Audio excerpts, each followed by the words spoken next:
God damn it, Chop, you fucking retarded dog. God damn it, dog. You stupid dog. You stupid dog. Sit down. Thank you. Lord.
Welcome to Discovery Tour by Assassin's Creed: Ancient Egypt.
Welcome to Alexandria, planning of the city.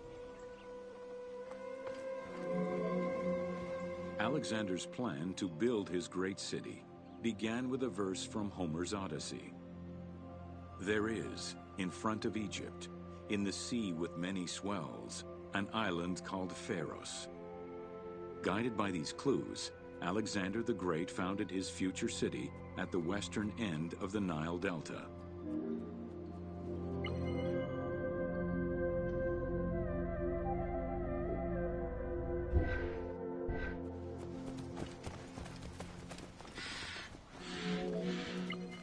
Though Alexander considered this location ideal for his great city, it presented considerable challenges.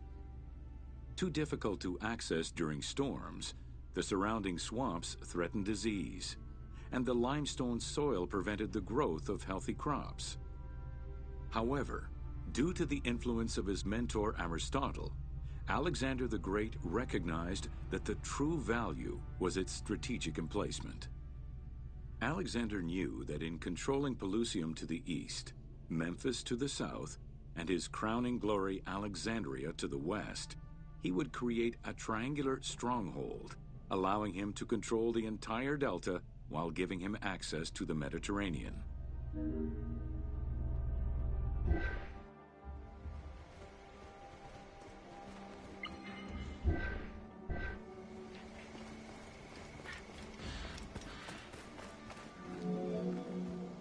The Great Walls of Alexandria had a humble beginning. Lacking chalk to outline the future city's foundations, architects were forced to use flour instead. Clouds of migrating birds swept down and ate the flour, erasing the plans. This prompted Alexander to seek guidance from the oracles, who reassured him that his future city was destined to feed a large population.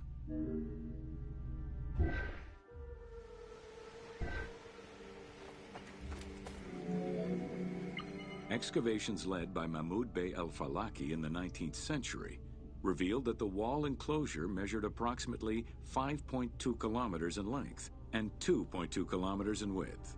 It was roughly 9 meters in height.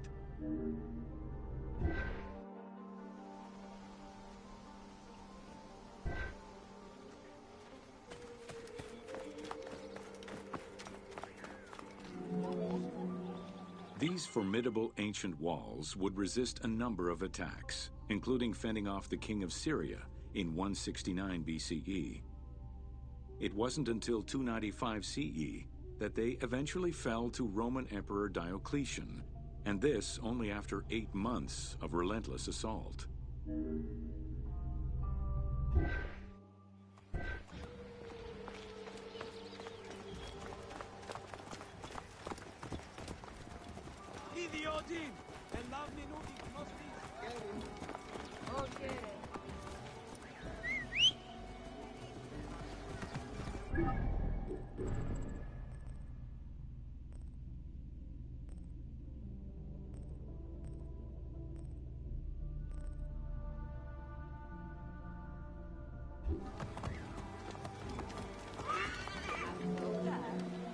Alexandria's principal architect, Dinocrates, chose a Hippodamian grid plan. The grid maximized functionality, with wide, straight roads and canals running beneath them. Alexander recognized the military value of the city's design. The wide, parallel streets gave him optimal surveillance of the city, while allowing the unobstructed flow of troops.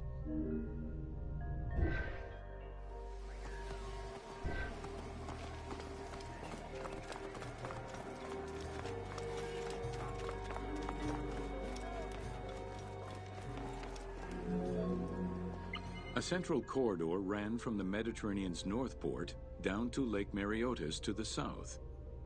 This thoroughfare acted as an unobstructed link for commercial trade and travel between the two ports. Many of the streets were bordered with grand buildings and parks, including Canopic Street, with its impressive gate bordering the eastern end.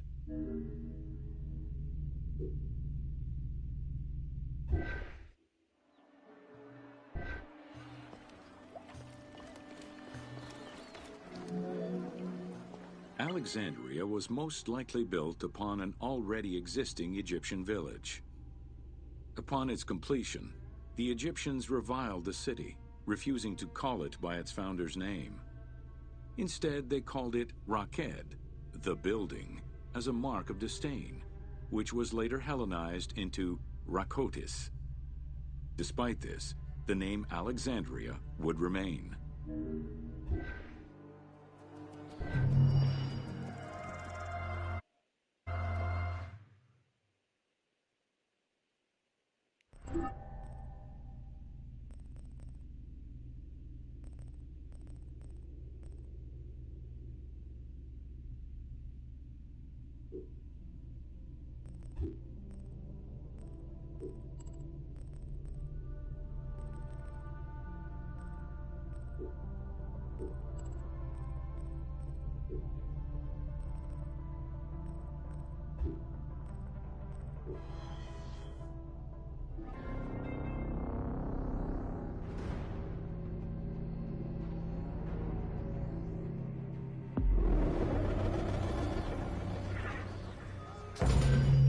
Welcome to Education in Alexandria. The education of young Alexandrians did not differ from the one generally dispensed elsewhere in ancient Greece. At the age of 7, the child was taken in charge by a tutor, who then became responsible for instilling an elementary education as well as good moral principles.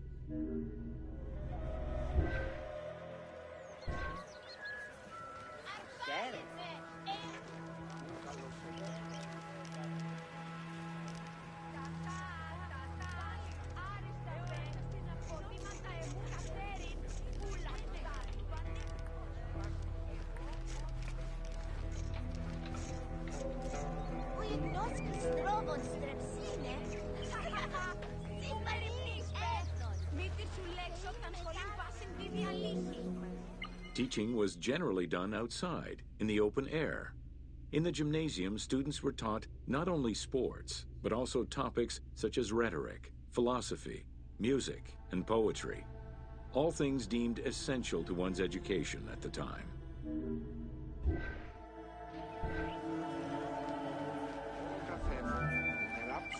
Here, both girls and boys are shown attending a class given by one of the rhetoricians of the era.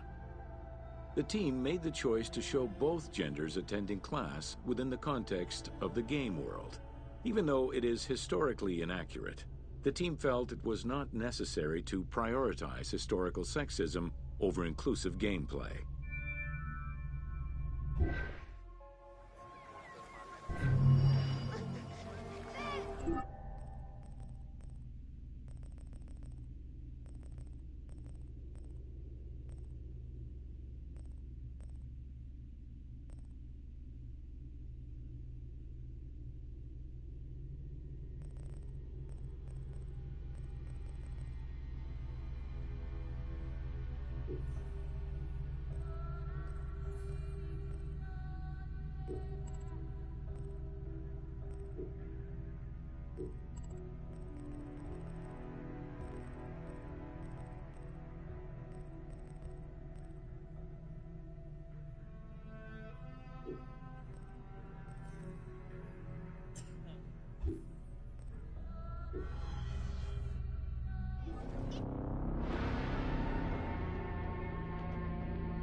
Welcome to Introduction to Alexandria.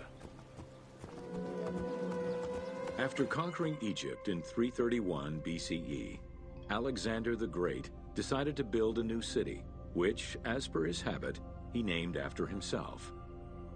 After his death, Alexandria quickly became the capital city of the Ptolemaic kingdom and the most important city of the Greek world.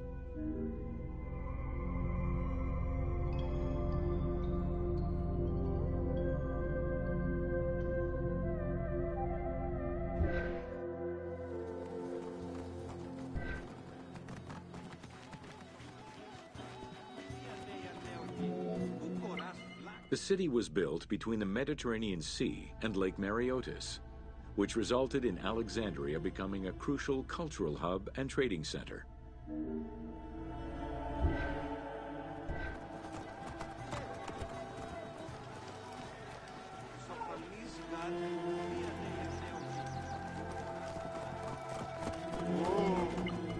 Sumptuous buildings could be seen wherever one turned their gaze: the royal palaces, the many temples, the gymnasium, lush public gardens, and large avenues. Oh, you should post it.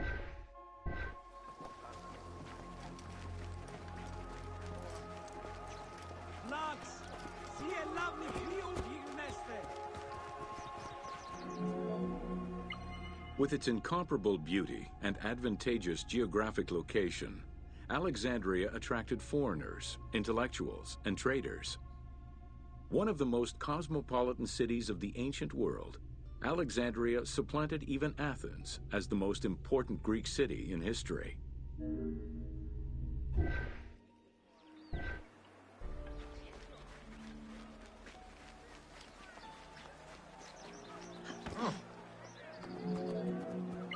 Egyptian obelisks were highly prized by Roman architects. While Roman design previously favored the use of a single monument, Egyptian obelisks tended to come in pairs and were generally located at the entrance of temples.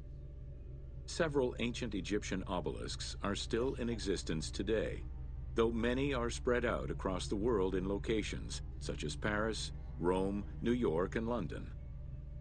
All of this shows that Alexandria was significantly influenced by the rich past of Egypt.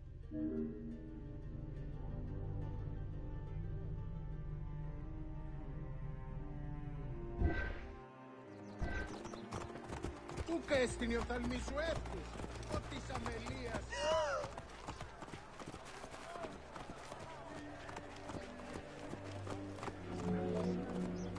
Alexandria had several main streets. Its most famous artery was the Canopic Way. It was lined with sumptuous buildings, houses, and temples, and was roughly 8 kilometers in length. This street was one of the most important shipping entrances to Alexandria and often hosted processions and festivals. Εσού ελάβνην ου γιγνοσκόμην γε. Γης βέλτιστο.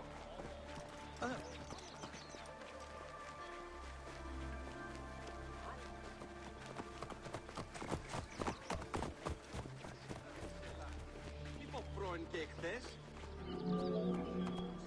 The width of the street, 30 meters, was abnormally large even by Greek standards.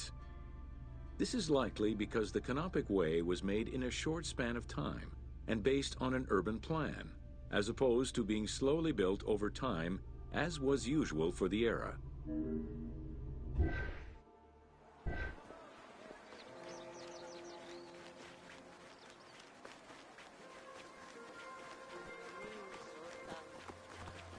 Αδαΐσισι, γνώσιν ελάμνην είναι πόποτε κατέχεις. The Canopic Way originated in the western cemeteries, skirted the gymnasium, and then exited the city to head east through massive doorways towards Canopus.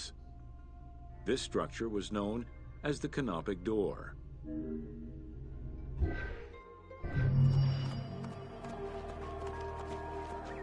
Άνθρωπε, έρχονται ίσοι. Ο οφθαλμούς σου κατέχεις.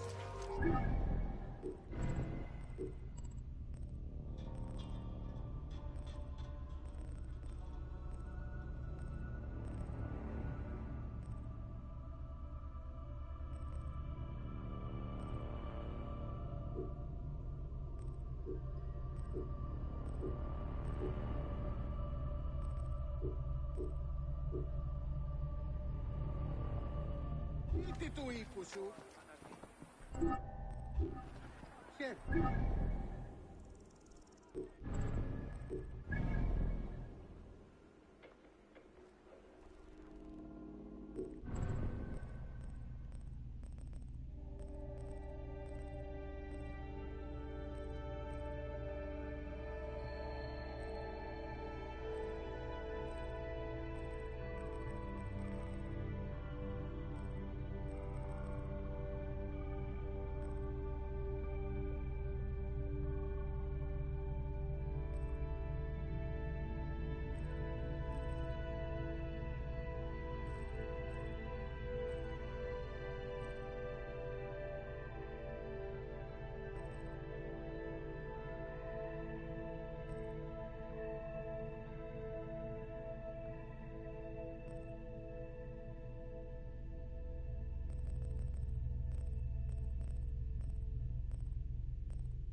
Welcome to the Siege of Alexandria.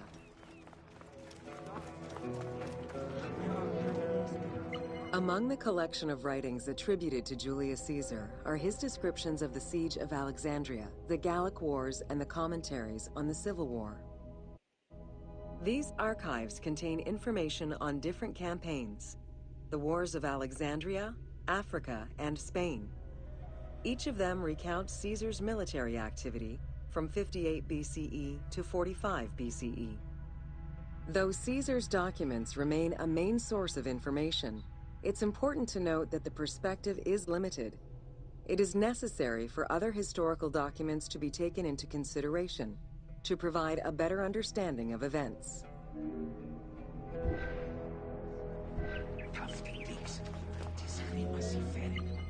The Siege of Alexandria closely relays the events of the civil war that led up to the event and describes how Caesar was besieged in the palace of the Ptolemies.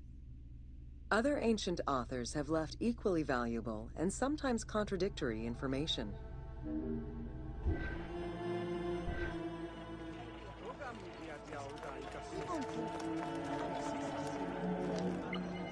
In the events leading up to the Siege of Alexandria, Cleopatra VII and her brother were fighting over control of Egypt. Young King Ptolemy XIII's regent, Pothinus, had firm control over the young pharaoh, and an outmaneuvered Cleopatra soon went into hiding. This set the stage for Pompey's arrival in Alexandria. Having lost his battle against Caesar in 48 BCE, the Roman general turned to his allies, the Egyptians, for safe harbor. But on the advice of Pothinus, Ptolemy XIII had Pompey assassinated in the hopes of earning Caesar's favor. This would turn out to be a most unfortunate decision. Άνθρωπε, ενθαδείστη, απάντησον μη. Upon his arrival in Alexandria, Caesar was presented with Pompey's head. The sight of a Roman murdered by Egyptians did not sit well with him. Caesar made his displeasure clear, ordering the return of Cleopatra, and for the siblings to resolve their differences and resume their co-rule of Egypt, as per the will of their father. Neither Pothinus nor Ptolemy XIII wished to accede to this demand. While doing his best to aggravate Caesar, Pothinus secretly plotted against the Roman ruler and sent word for Egyptian general Achilles to bring his 20,000 men to fight on his behalf. While Pothinus plotted against Caesar, Cleopatra made a bold move.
There are various descriptions of the encounter between Caesar and Cleopatra.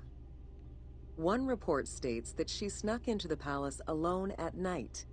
Another account claims she was accompanied by an ally and was brought inside the palace wrapped in a carpet bag. Though exactly what happened at this fateful meeting is up for debate, what is known is that Cleopatra met with Caesar and earned his approval. Pothinus and Ptolemy XIII were most vexed with this turn of events.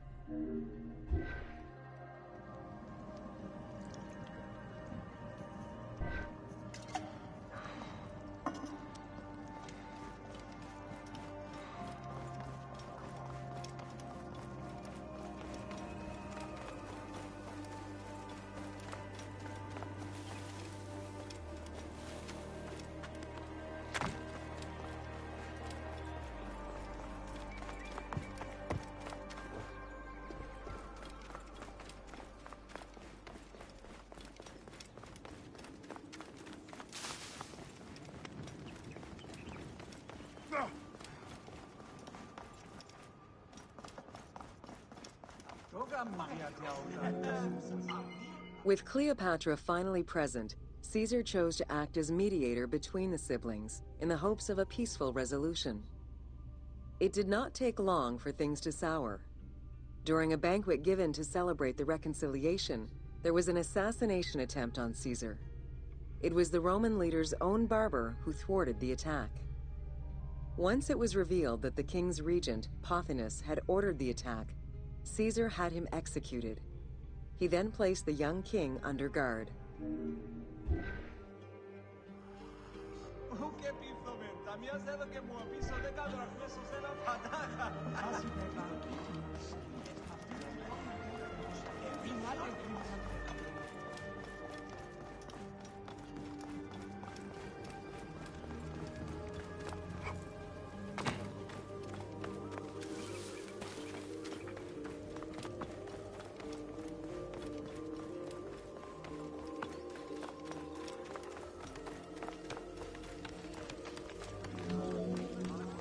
Caught within the palace with roughly 4,000 troops, and with the knowledge that the arrival of enemy forces was imminent, Caesar sent for help from Syria, Rhodes, and Cilicia. He ordered his men to dig a ditch around the palace and build a wall leading to the harbor. This would ensure Caesar's access to the sea. When Egyptian General Achillas arrived in the city with 20,000 men, the battle for Alexandria began.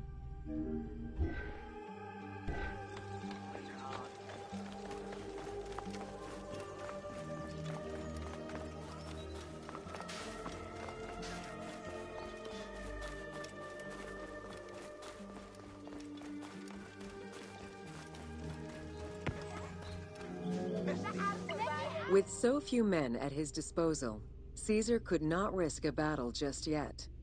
He sent ambassadors to Achillas in the name of Ptolemy to propose a truce.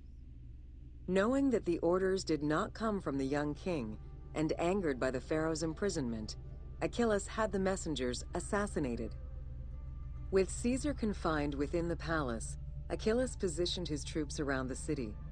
Skirmishes broke out throughout the streets of Alexandria and went on for several days and nights. Though they were outnumbered, Caesar's men were able to hold the enemy back. This prompted Achillas's next move: capture the Roman fleet stationed in the harbor.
Although the palace offered protection, losing the port meant the end of help and supplies. Caesar knew he had to protect the fleet. While he and his troops succeeded in regaining control of the port, he knew it would be impossible to sustain. Caesar ordered the burning of the ships. With passage back to the palace closed off, he headed for the lighthouse of Alexandria.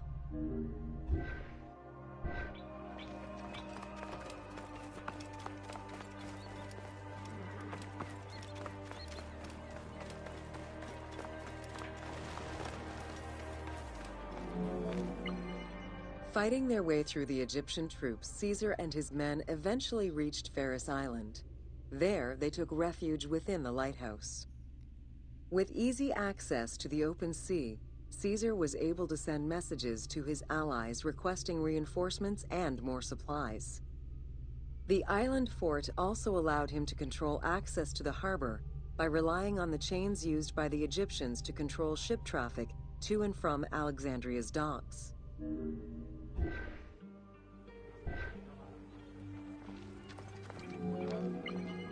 The exact chronology of events during the war in Alexandria remain imprecise. Conflicting accounts raise questions as to when, and even if, the Great Library of Alexandria was burned down at all. One account states that during the fighting, docks and warehouses were burned, and this was the fire that spread to the library. In another account, when Achillas cut off the harbor, Caesar had to leave the safety of the palace to defend his ships. As the enemies battled across the port, their arsenals set ships ablaze, and this destruction spread to the library.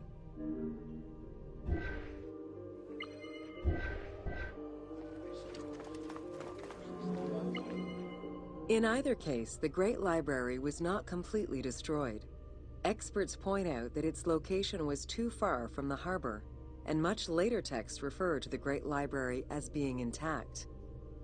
Warehouses near the harbor contained manuscript copies awaiting export, and it is more likely that these documents were destroyed than the Great Library itself.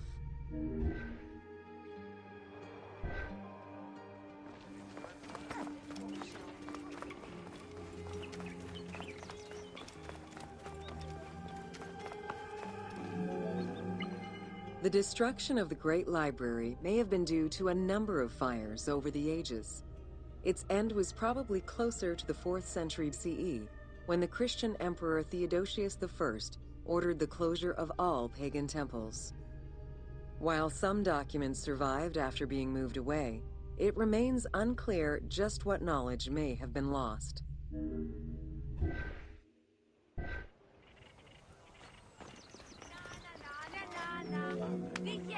Where there are accounts of Achillas being in control of the battle against Caesar, it appears that instead Cleopatra's sister, siding with her brother, had him killed and put her ally Ganymedes in his place. Ganymedes proved a valuable tactician for the Egyptian side. It was his idea to cut Caesar's access to the harbor, thus trapping Caesar at the palace.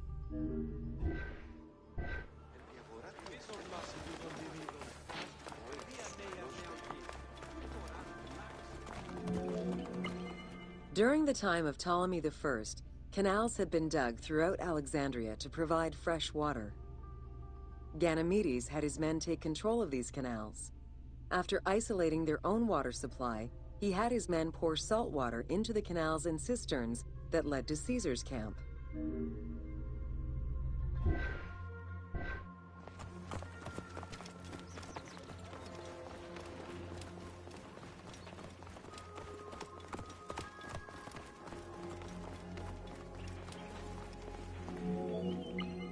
Panic erupted in Caesar's men. They wouldn't last long without fresh water. Recognizing that the porous limestone could help them, Caesar and his men dug wells to restore their water supply. Days later, the 37th Legion, comprised of Pompey's soldiers, arrived by ship. Unable to come ashore due to the winds, Caesar risked going out to meet them on the peninsula, Cape Chersonese. When the enemy learned Caesar's location, they rushed to intercept. Despite an obvious advantage for the Alexandrians, Caesar, with a Rhodian ship full of skillful sailors, emerged victorious.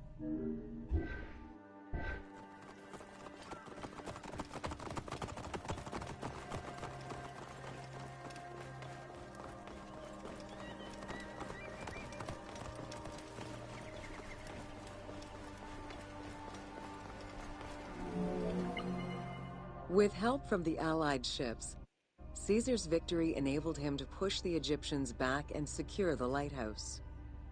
Gaining control of Pharos Island sent the Alexandrians into the sea and swimming back to the city. However, Caesar's fortification of the island didn't last long. The enemy regrouped and were set to storm the island.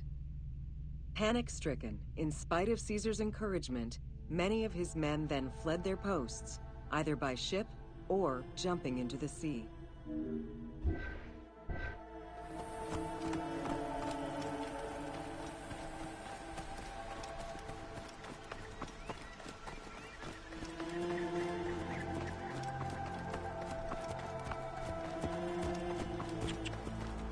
Vámonos, Edgar!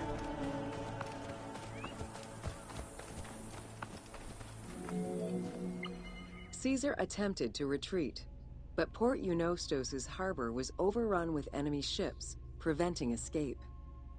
Reportedly, Caesar gathered his papers and leapt overboard in an attempt to swim to an Allied ship farther out.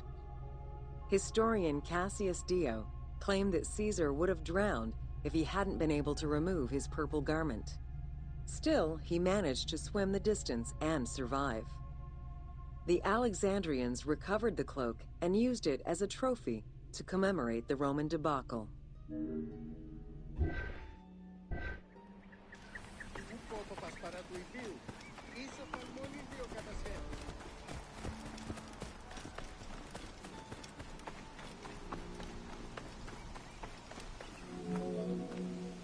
Unhappy with Ganymedes and wanting their king restored, the Alexandrians approached Caesar with a compromise. Caesar agreed to release Ptolemy XIII after entreating him to spare the kingdom and remain loyal to Rome. Once freed, however, the king defied the agreement and continued the war.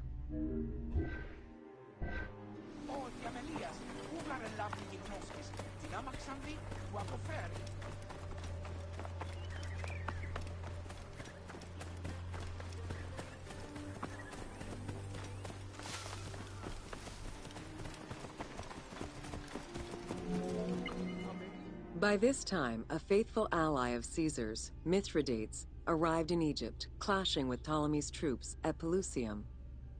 Outnumbering the enemy, Mithridates secured the region between Pelusium and Alexandria. Ptolemy, warned of Caesar's ally marching on Alexandria, sent his troops to prevent passage over the river.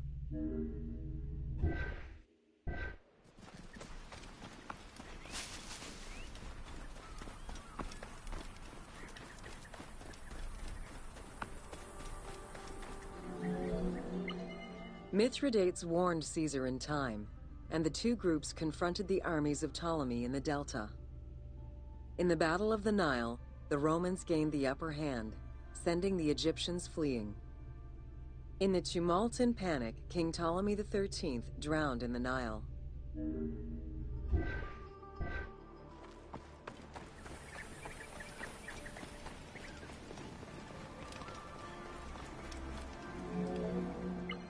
After the siege ended, Cleopatra VII married her younger brother, Ptolemy XIV, enabling her to reign over Egypt until 30 BCE.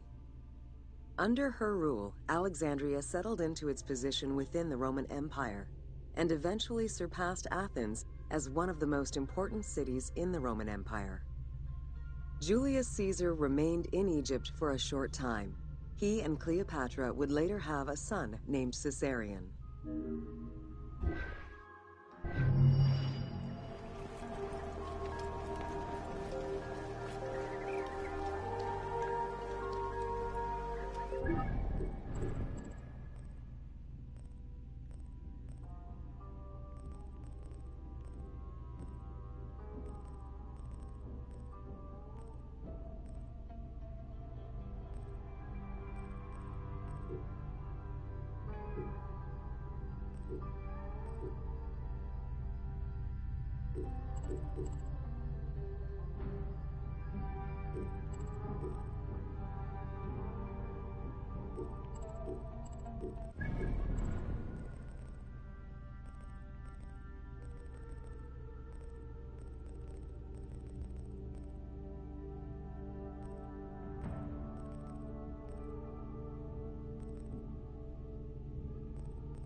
Welcome to The Greek Pharaohs.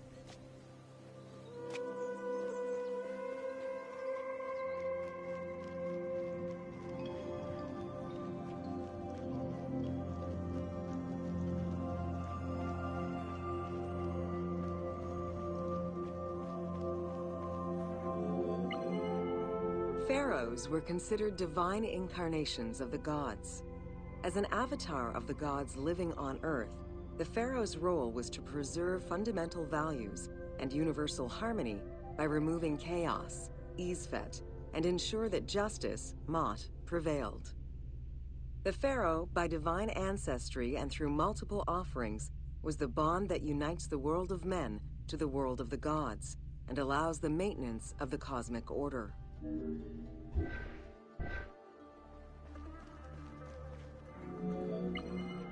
The Ptolemaic dynasty reigned over Egypt from 305 BCE to 30 BCE. The dynasty was called the Ptolemies of the Lagids, in recognition of the founder of the dynasty, Ptolemy Lagos, a Greek general and close friend of Alexander the Great. While Macedonian, Ptolemy Lagos understood that to be accepted by the Egyptian people, he would have to adopt their traditions. Upon assuming the title of pharaoh, he changed his name to Ptolemy I Soter, meaning savior.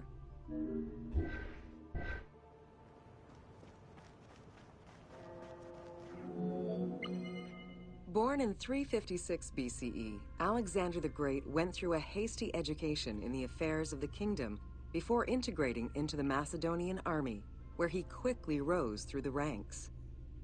After his father's assassination in 336 BCE, which some believed was orchestrated by Alexander himself, he became king of Macedonia. Ruler of a unified kingdom and leader of a large army, Alexander set his sights on conquest. Eager to reclaim the Greek cities of Asia Minor, he took on the Persian forces, earning victory after victory.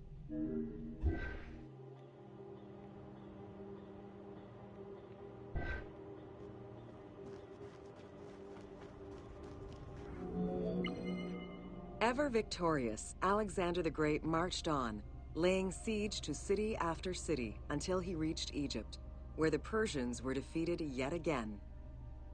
Viewed as a liberator by the Egyptian people, Alexander decided to become pharaoh in due form.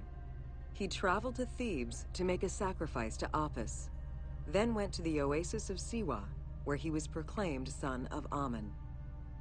Officially pharaoh of Egypt, Alexander spent much of the winter there and founded the city of Alexandria. Perhaps not coincidentally, being pharaoh allowed Alexander to spread propaganda to prepare further conquests. He resumed his military campaigns in 331 BCE.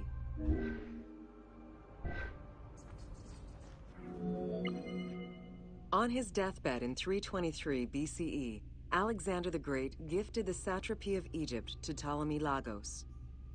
Perfectly aware of the value of Egypt, Ptolemy ensured not only the stability of the country's borders, but also its economic and military development.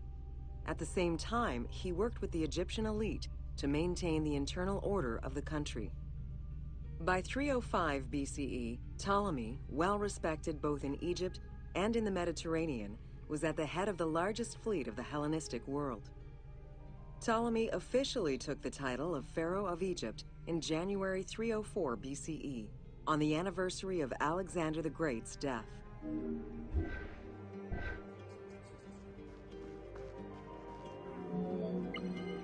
Alexander died in Babylon in 323 BCE. His remains were placed first in a solid gold sarcophagus, and then within another. The casket was carried in an ornate custom wagon, gilded and set with precious stones, and pulled by 64 mules crowned with gold. The funeral procession was diverted to a grandiose temple in Alexandria, built in the conqueror's honor under the orders of Ptolemy I.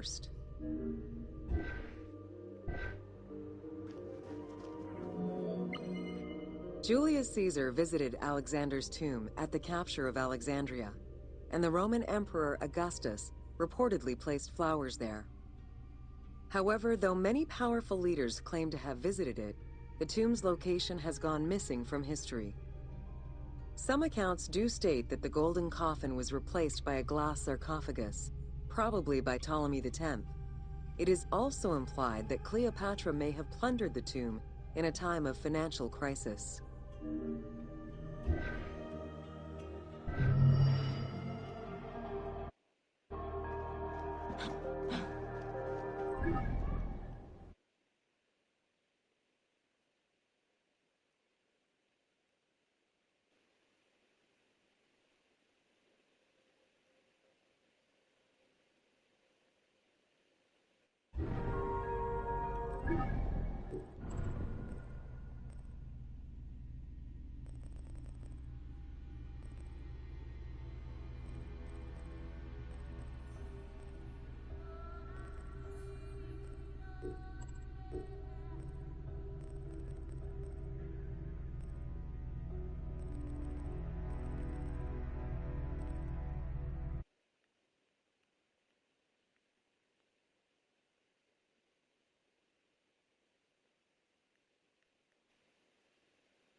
Welcome to Oil in Ancient Egypt.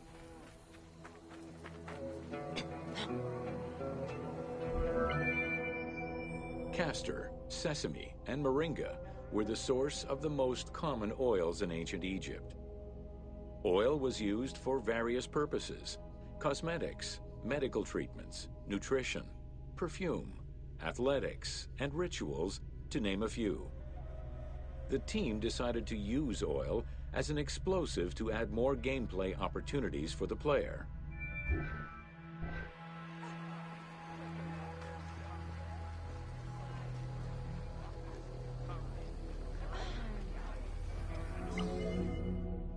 Ancient Egyptians originally used castor oil in wick lamps, but also for cosmetics, such as facial and hair treatments. There is mention in some papyrus of castor oil being prescribed to treat constipation and help pregnant women. Castor beans were found in ancient Egyptian tombs as early as 4000 BCE. Castor oil was made by pressing the beans from the plant of the same name.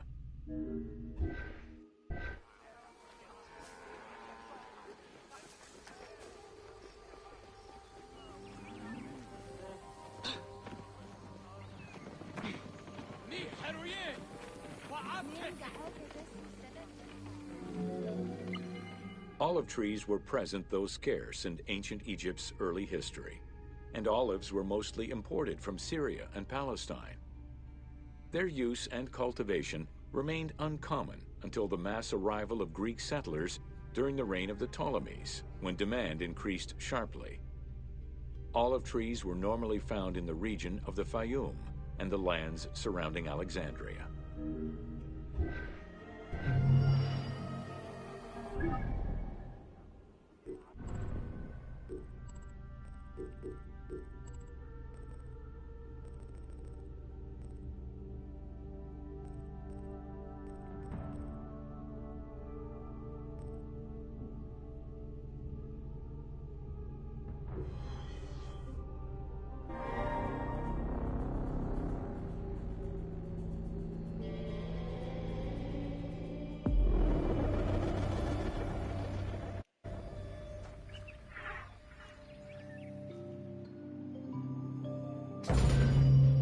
Welcome to Osiris, the first mummy.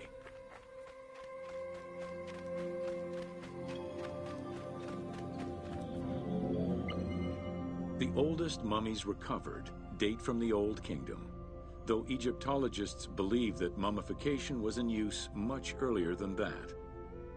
At first, the body was mummified through environmental desiccation, by leveraging the dryness of the environment and the heat of the climate. Early experimentations in mummification were conducted with the use of resin made from tree sap. Strips of linen were only used on some superficial parts of the epidermis of the hands or jaw.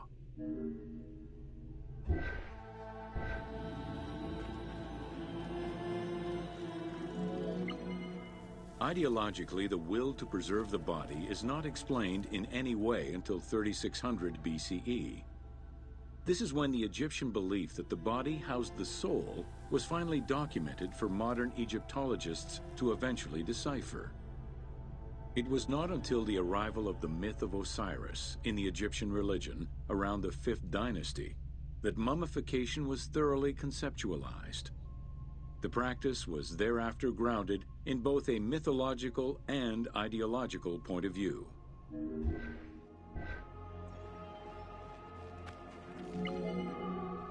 Osiris was mainly known as the god of the dead and the god of resurrection. The most well-known Genesis myth concerning Osiris is that of his dismemberment. It is Plutarch who gives the most simplified and complete summary of the story. Within Egyptian mythology, Osiris represented the first king to rule Egypt. Jealous of his power, his brother Seth attempted to usurp his throne. After several unsuccessful attempts, Seth succeeded in killing his brother by dismembering him and scattering the pieces of his body all over Egypt. Isis, the great of magic, traveled all over Egypt in search of the pieces of her husband's body. After a long search, she recovered all the pieces save for his manhood, as it was eaten by a fish.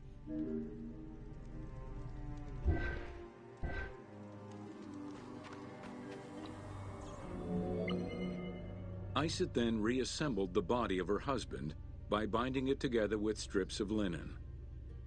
Aided by her sister Nephthys, another powerful magician, they gave Osiris the breath of life. This not only brought him back from the dead, but also allowed him to recover his virility long enough to impregnate Isis, thus ensuring his succession before, once more, dying. Thus Horus was born.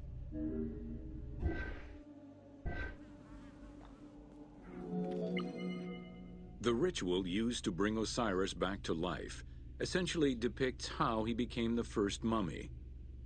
It is why, on the sarcophagi of kings, we often find Isis and Nephthys represented as the magicians who restore life to the deceased.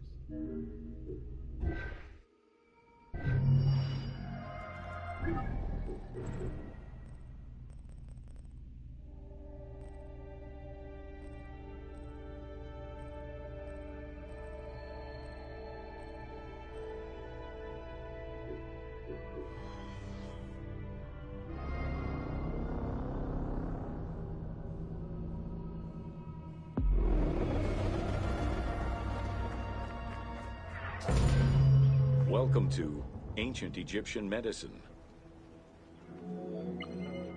Evidence of advanced medical procedures have been found on mummies, and ancient Egyptians left detailed medical writings from diagnosis to follow-up treatment.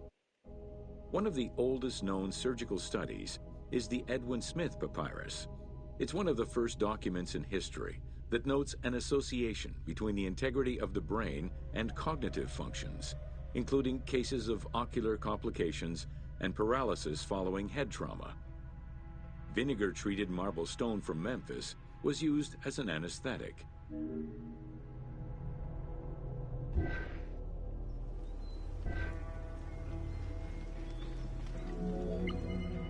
Another similar document, the Ebers Medical Papyrus, is over 20 meters long and 30 centimeters wide. It details treatments of 48 surgical cases and contains 877 paragraphs describing various diseases. Alongside accurate and factual scientific approaches, the papyrus has more than 700 magic formulas and incantations to ward off demons and disease. This demonstrates how ancient Egyptians believed in a harmonious balance between religion and science.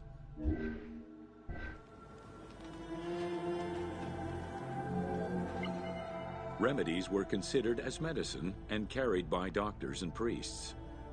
Village doctors often had another job alongside their medical duties and the preparation of medicines.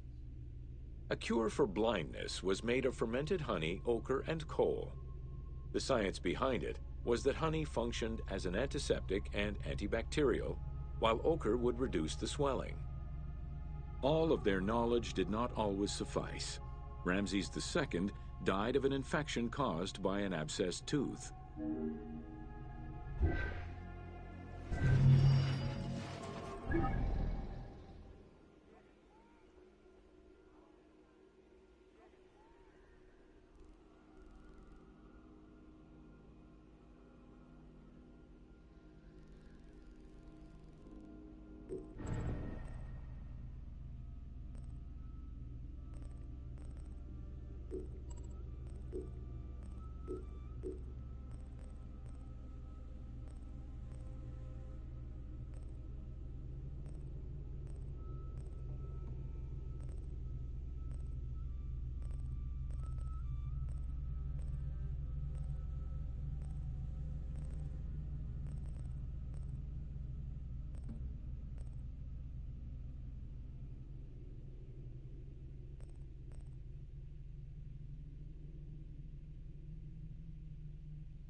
Welcome to Wine in Ancient Egypt.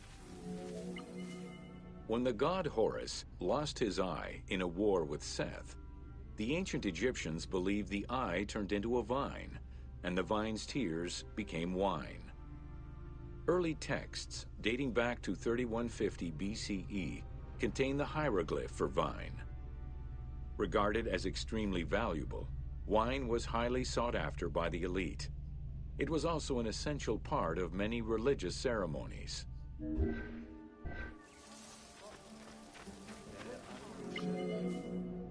A millennia-old tradition, grape cultivation and wine production was regimented in the way typical of ancient Egyptian bureaucracy.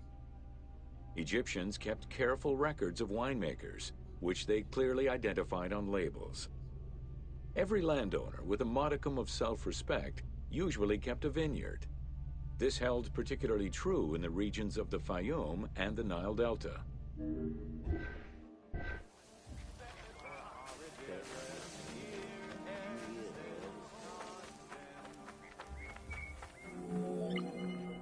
Documentation shows that only certain craftsfolk were allowed to provide the containers required to store and transport wine. That and rigorous quality control checks established for every step of wine production shows that ancient Egyptians knew that the quality and longevity of wine could easily be affected by any number of variables, which they paid careful attention to.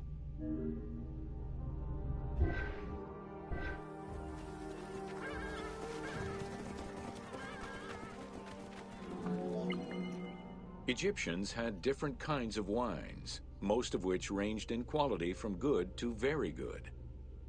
The sweet shadé, to which honey had been added. The soft nejem, obtained by drying the grapes in the sun. The ma, reserved for religious ceremonies. Hello?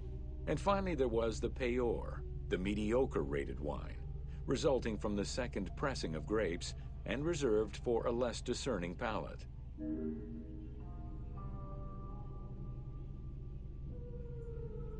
Juice.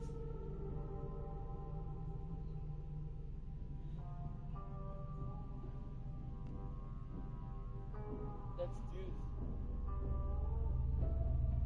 News.